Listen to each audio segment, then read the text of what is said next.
দেবর, কি করছো এসব? বাসর ঘরে ঢুকেই শুরু করে দিয়েছো? মানে ভাবি, তুমি যে কি বলো। হয়েছে হয়েছে, আর লজ্জা পেতে হবে না, অনেক লজ্জা পেয়েছো। তুমি এদিকে আসো, তোমার সাথে আমার কিছু কথা আছে। ভাবি, কি কথা এত রাতে? কি কথা আমি তোমাকে বলছি, এদিকে আসো। ও পেয়ে তো সব ভুলে গেছো, আসো আমার সাথে, বসো এখানে।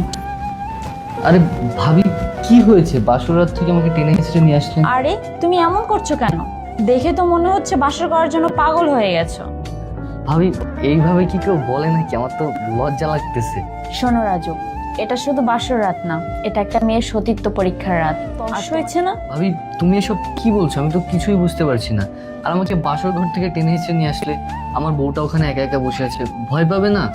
আচ্ছা ভাবি, বলো তুমি আমাকে কি জন্য ডাকছো? আচ্ছা, তুমি তোমার বউয়ের কাছে যাবে, তার আগে আমার একটা কথা শোনো।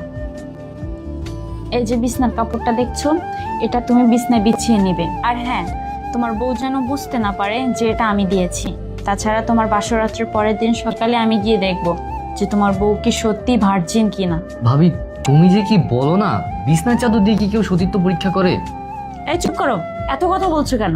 আজকাল মেয়েদের উপর বিশ্বাস। কি হলো এটা দেখার আগে আজকে দেখবো শয়তানকে হারিয়ে কে কে আল্লাহকে ভালোবাসে। যারা আল্লাহকে ভালোবাসো তারা ভিডিওটা লাইক করে চ্যানেলটা সাবস্ক্রাইব করে দাও। আর শয়তানকে ভালোবাসলে লাইক সাবস্ক্রাইব কিছুই করা লাগবে না, আর কমেন্টে অবশ্যই আল্লাহু আকবার লিখে যাবে।